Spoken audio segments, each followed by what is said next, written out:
Welcome to Senior Insights. My name is Cynthia. I'm having tea today, iced tea. Come on in, bring your coffee, grab a seat. Anna, don't cringe, just come and enjoy your company because we enjoy yours. Well, the other day I was going to make a video on reminiscing and a little bit more of my childhood thoughts, and I ended up making a totally different video because something triggered something and then something triggered something and then I got off on a tangent. So today I'm going to go back to my original premise of sharing with you some of my memories of my childhood. And I'm not going to go in any particular order like this is what I did in the 6th grade, this is what I did in high school. I'm just going to kind of just tell you random thoughts because that's the way I think. So if this is something that you're interested in, hang around. If you're not, I'll see you in another video. Anyway, when my sisters and I were young, my parents would take us every Memorial Day to Benson's Animal Farm. And Benson's, I think, was in Salem, New Hampshire. If any of you have gone to Benson's Animal Farm, it would be fun to know, just to know. And it was really a tradition. I don't remember a lot about it. I remember that there were animal statues around the place, and I think that there was a pond that had swans in it. And for some reason, I remember a little train. Not a little train, a little roller coaster. Kid-sized roller coaster. Wouldn't it be fun to have one of those in your backyard? I always wanted one of those in my backyard.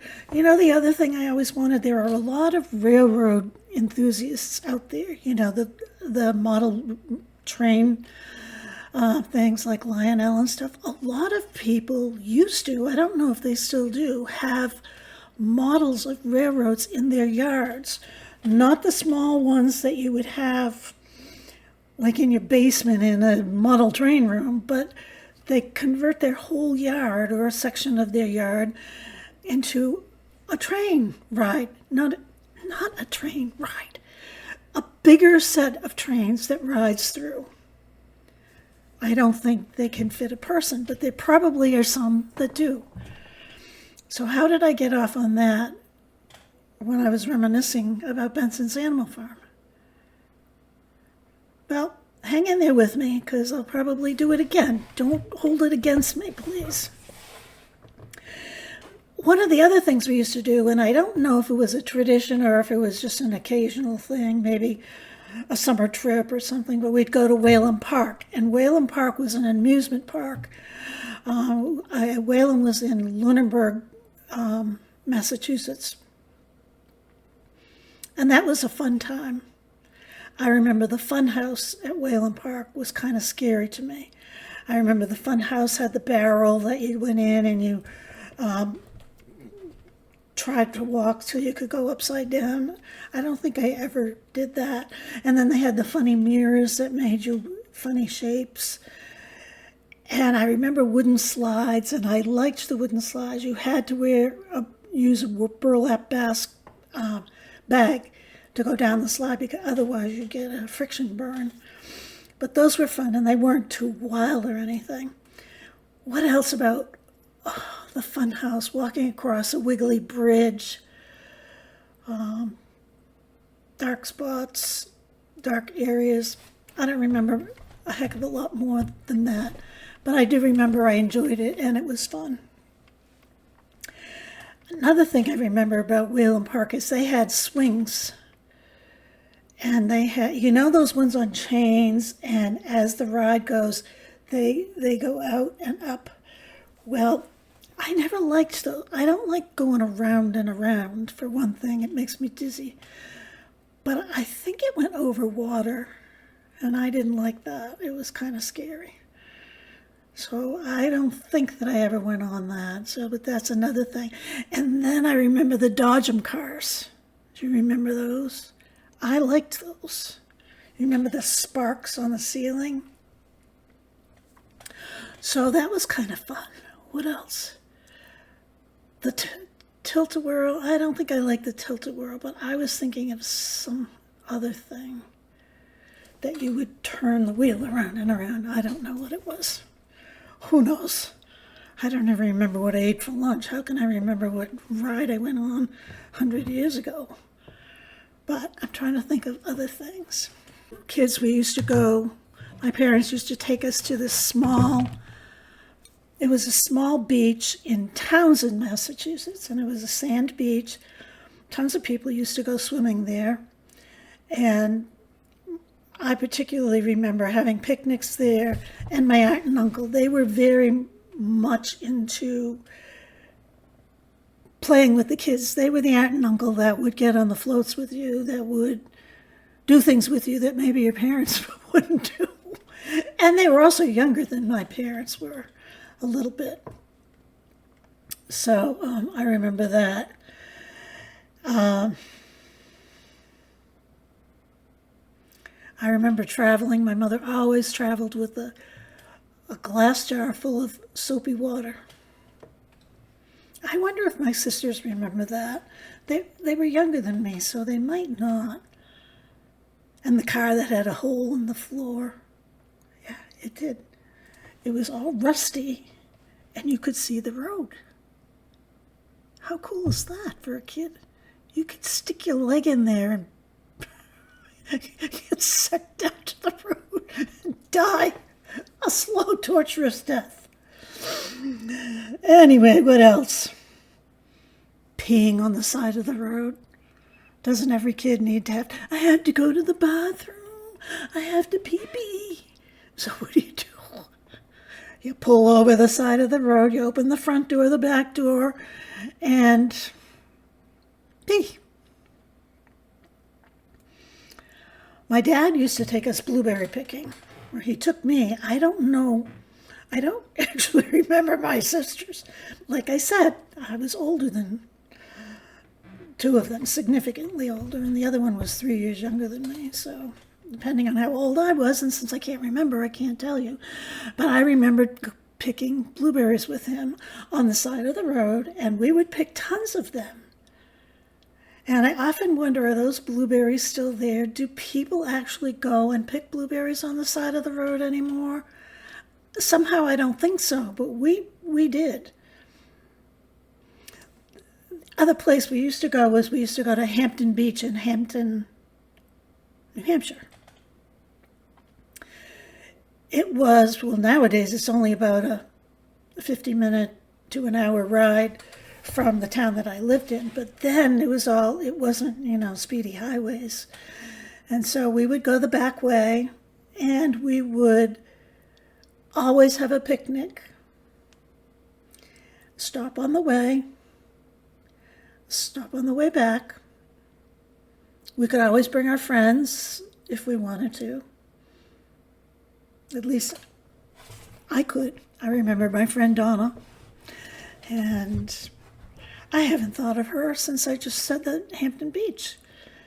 And Donna was a person, she lived behind the house behind me, and she was a year older than I was, and she went to St. Elizabeth's Nursing School, and that's why I went to St. Elizabeth's Nursing Home. I was following her or stalking her or something. And since St. Elizabeth's Nursing School, I've never seen her, talk to her, or anything. And that's sad, because I don't even know if she's dead or alive now. I think when I get through with this video, I'm going to try and find her or find something about her. I know that the town that she lived in, I know where she lived as a grown-up. And she was one of the people that used to come with us to the beach. She didn't have a dad. Her dad died when she was very young. I think she was 2. And her mother was a single mother. She had 2 children, and my dad always took a liking to her. He was kind. My dad also used to take us in the winter ice skating. Now, my grandmother lived on a lake, and I'm not on a lake, she lived on a river, and you could ice skate there. But he used to take us to Four Corners. And was it called Four Corners? Yeah, Four Corners. And the reason it was called Four Corners is there was a main road, and then there was a road that crossed over, and there was a pond in Four Corners. They were small ponds or swamps or something. But in those days, we skated on those little ponds.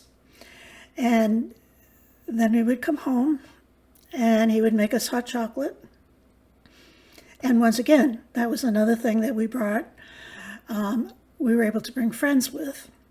And I used to bring my friend Anne. And now Anne just passed away 2 weeks ago. She's also the one, I think I've shared with you, that I talked to her on my on a class reunion gathering something a few years ago, and I went up to her and I said, Anne, I don't know why, but you and I seem to be not good friends for all these years. And we were best friends when we were little. So I said, I don't know what I did or whatever, but I'd like to apologize for it, and I'd still like to be your friend. And she said, I don't know what you did either, and I don't know if I did anything, but let's be friends. So it pays to always forgive. Well, I know what I was mad at her. I'm not going to go into it. But she did pass away. And you know, I have a little bit of a regret, because at that reunion, after that, another friend of us passed away, and we talked a few times, Anne and I, on the phone, and she was sharing with me that her daughter had MS, and she was really concerned about it, and it was just in the early stages, so they didn't know what type it was or what, the long-term ramifications were going to be. And I thought about it so many times, and I never called her to ask. So I regret that. It's important for us to do these things, to reach out to people. I know you guys think I'm great. I'm selfish. And it's all about me. I'm self-centered sometimes. It's not that I don't have the thoughts or that I don't care. It's just I don't ever take action. Anybody else out there like that? So Anne's gone. Then I remember getting our Christmas tree. I don't think we had artificial trees, and I don't think we had one of those aluminum trees. We would go to the Bostco's and buy our Christmas tree. And it's a place that you would never in your wildest dreams, in this day and age, think would have a Christmas tree. It was in a neighborhood, a residential neighborhood. They had a house that was way down kind of on a hill. And they sold Christmas trees every year. And so we would go down, and I think that they had Christmas music playing, and it was kind of one of those old-fashioned ways to buy a Christmas tree. We didn't cut it down. They were all, imported from Canada or someplace, or maybe they cut them on their own yet. I don't remember that much. But I knew the girl who lived in that house. Her name was Christine. And Christine had a pet squirrel one time. This has nothing to do with Christmas trees, but as I was talking about Christine, then I remembered the squirrel. And then I said to myself, well, you can't do a whole video on a squirrel. But she had a pet squirrel. And it was kind of fun, and it was kind of cute. They can be kind of nasty, but this one was not nasty to her. But back to the Christmas tree. We would get our Christmas tree, and we would go home, and we would have hot chocolate. Hot chocolate was a big thing. One time, my girlfriend Catherine and I, we wanted pets, and we didn't have any pets. Well, we ran across this kid who had a nest full of baby mice. Guess what? Catherine and I took a shoebox, and we got this whole, it was tons of baby mice. Well, maybe 10, 15, 20. And we brought them. And You're not going to believe this. We brought them to her cellar because we didn't want anyone to know that we brought mice. Because we were good kids, but our parents probably wouldn't approve of us bringing a whole box full of mice. So we kept them for a few days. We didn't tell anybody. But we got scared. Because we were good kids, we weren't naughty much. So we let them all out. Outside, though. But they probably liked it in the cellar, and they probably came back. And their parents didn't know anything about us letting these mice go.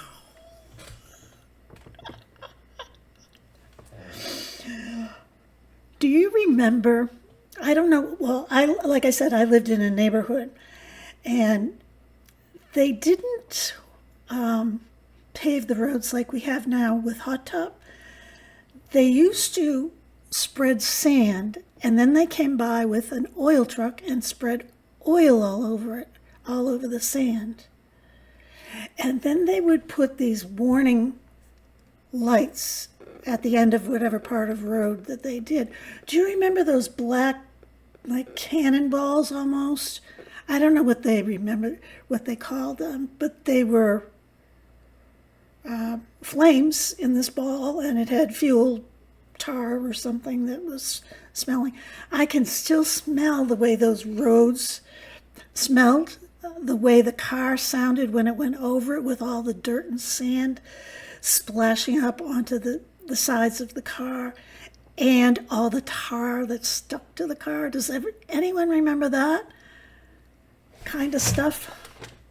And then eventually the tar would sink, the liquid tar would sink into the sand, and you'd have kind of a firm surface, almost like it was paved, but it really wasn't paved. Then I had a friend named Catherine, and she was probably my best friend. She's gone too. She was in my first wedding party. She made me a prayer shawl after my husband passed away.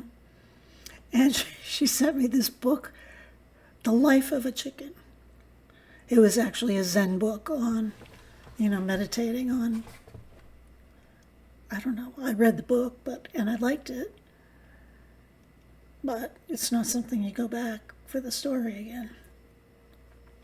But anyway, her mother was from Ireland, and they were older parents. They had her, she was the youngest, and she was significantly younger than her sisters.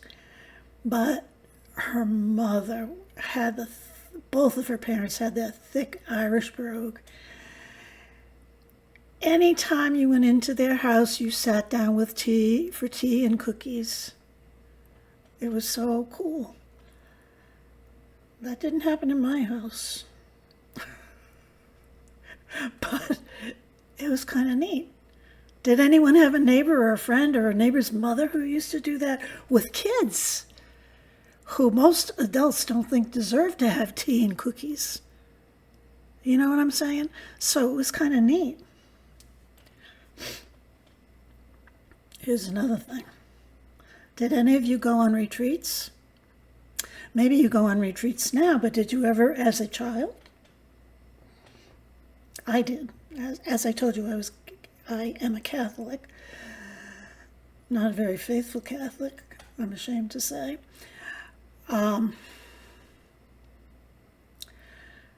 But we would go on retreats, and it was called the Cenacle.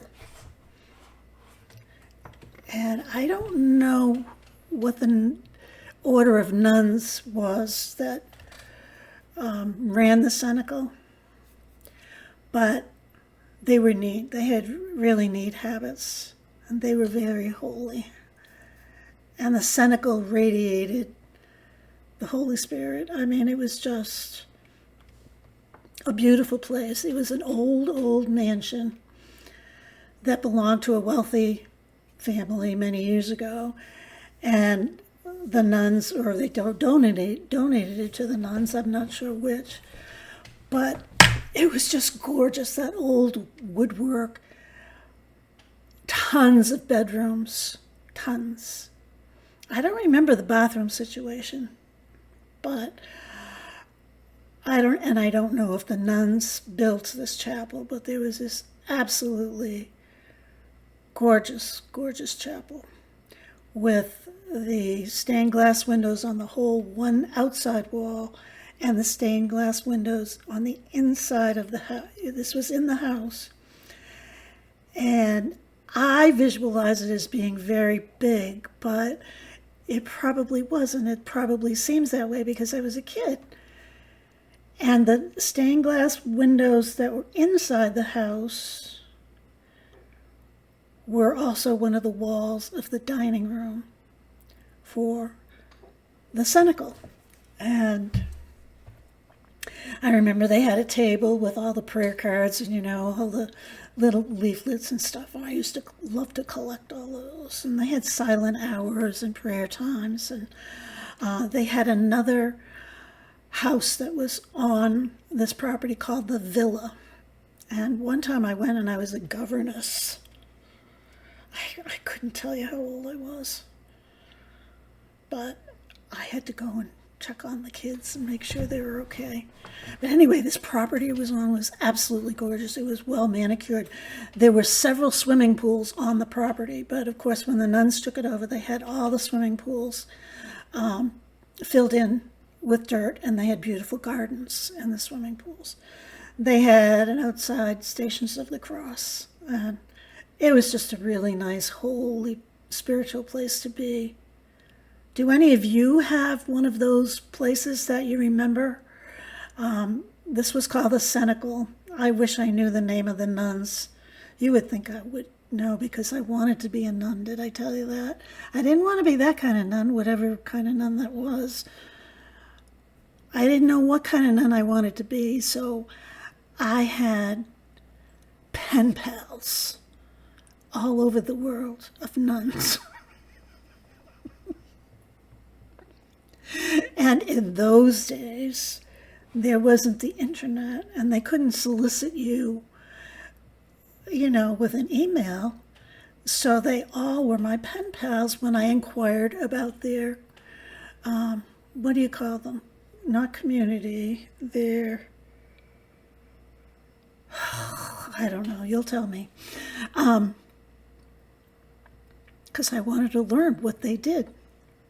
And I liked the ones that were silent all the time. That was kind of appealing to me. I liked the ones that took care of the sick and the needy. That was appealing to me. I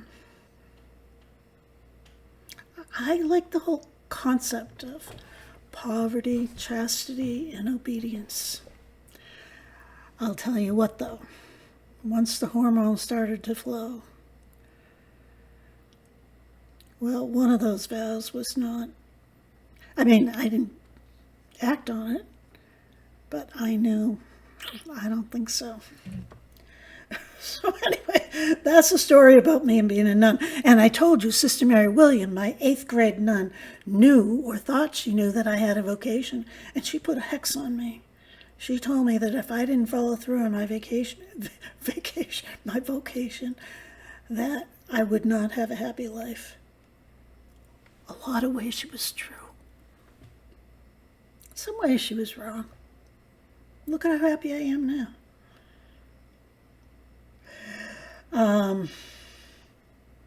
What else? The pen pal thing, I talked about pen pals with the nuns, but I also had other pen pals. I had pen pals from everywhere. You could find names, like in magazines and stuff, of people that wanted to be pen pals. And I had a couple of male pen pals from India. And it was really cool. I used to love getting those airmail envelopes. Remember the ones that were trimmed in red and blue, and the envelope was white, and they said airmail on them on the back, or on the, I don't know where they said it, but they did say airmail. But that was kind of cool. So I did that for a long time. I'm curious as to, I wonder what happened to all of that. I don't know. I was afraid to change in the locker room. I was not comfortable with gymnastics.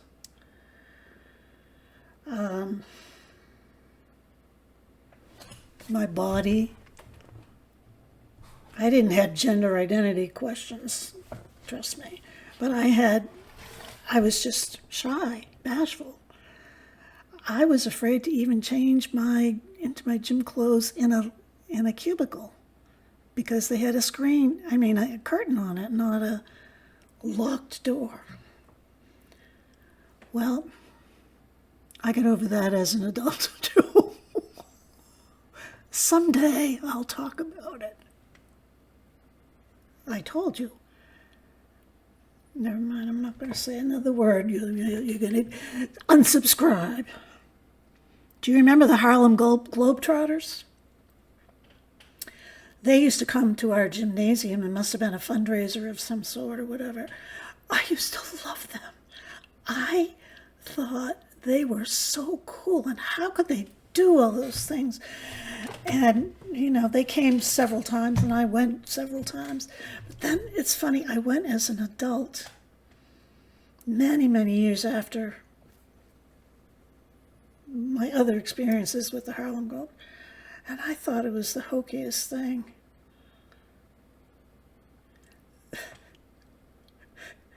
Do you remember the donkey basketball?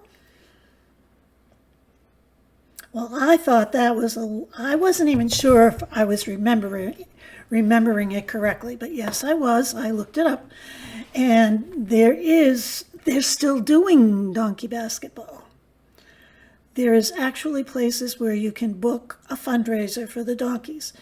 Now, I don't remember an awful lot about it. I think I enjoyed watching it, but I'm sure that there was a hue and cry about animal cruelty and, you can't have elephants in a circus anymore, etc., etc. But I used to go to the donkey basketball, and I thought it was fun. Do you remember going to the movie theater for 20 cartoons for $1 or something? Maybe it was 20 for 25 cents. I don't remember, but we used to go a lot on Saturday afternoons when I was in high school. The big activity for teenagers then was to walk up and down the main street where, all the stores were and everything. That was like the center of activity for kids. They would drive across the street, around, on the street. That's where I met my first husband, on the main street in the town that I grew up in, Clinton, Massachusetts. It's very different now, but it was a very small town then. We used to walk up and down the streets. Summer, spring, winter, fall. I can remember wearing these green rubber raincoats, army green, ugly things. They had hoods. There was no lining or anything. It was rubber. And we never wore sweaters or jackets or anything under them. We thought we were cool. And yeah, we were cool. We were freezing our butts off. I wish I could swear sometimes. I guess sometimes I do, and I hope I don't offend anyone. But those green rubber jackets, they were so ugly. And the girls thought they were really cool. I don't remember the boys. Well, we never really hung around with boys. We were always looking for boys. We'd walk up and down Main Street. Do you remember walking home from school through the snow, rain, sleet? Well, I loved it when we had a torrential rain walking home. Maybe in the spring or, the first of the fall. It was fun. We used to splash in the puddles, and I can remember going up hills and the water running down the road, and it was cool. Does anybody do that anymore? Well, there was a song, Singing in the Rain. Singing in the rain. I won't grace you with that. I told you about how I insisted on taking clarinet lessons. Well, I insisted on taking a musical instrument. And what determined what instrument I was going to take was the cost of the rental of the instrument. Because we didn't have money. I had to beg and beg and beg. Please, please, please, I really want to play a musical instrument. I really want to be in the band. Well, they caved, as someone said, and I rented a clarinet. I hated it. But after all the stink and hoopla that I made, I had to suck it up. Well, I only sucked it up for so long. And then when I had a clarinet lesson, I would hide the clarinet in a building on my way to school. I was familiar with the building because I took dance lessons there at one time. So I would hide the clarinet. And then, of course, I didn't go to the lessons, but I got $2 to pay for the lesson, and I kept it. No qualms about it. I don't know what I did, but my mother got a notice about the concert that the band was going to have. And they found out that I wasn't going to the lessons. And they weren't happy. But it mustn't have been too traumatic because I don't remember getting beaten, and they didn't do like, what's that when you can't do anything? You're not allowed to do anything. You didn't get grounded. I don't remember a terrible punishment. I don't even remember having to pay the money back. I don't know how much it was. If it was just a couple weeks that I didn't go, or if I did it for like the whole school year, I don't remember. But it was a naughty thing that I did. I also, with the clarinet, that could have been a whole video. I sat on it one day. I put it on a soft chair, and then I went and sat on the chair, and it cracked and broke the clarinet in half, not at the regular joints. My father was like, not happy. So he glued it together for me and told me that I was going to use that clarinet. Well, something like that can never be used again because the air gets in somehow or other, Anyway, I didn't like it. So that's the story of my clarinet. And I think I told you this one once a long time ago. I used to love the concept of having a camp or a teepee or something. And so I made one in the woods all by myself, quite a distance from my home. I mean, it was still in the same neighborhood, but a kid nowadays would not be doing this. And after I had it all made, I brought an aluminum pie plate, and I brought a candle, and I brought a grilled cheese sandwich, a cheese sandwich prepared, and I made myself a grilled cheese sandwich in the woods. Now, isn't it fortunate that I didn't cause a fire hazard? I mean, kids do the darndest things. I would love it if you would come back tomorrow. Tell me, do you have any of those same memories? Because they're actually pretty awesome. And one memory leads to another. Just try jotting down what you think. Anyway, I'll see you tomorrow. Maybe most likely I'll have coffee. Bye. Thanks for coming.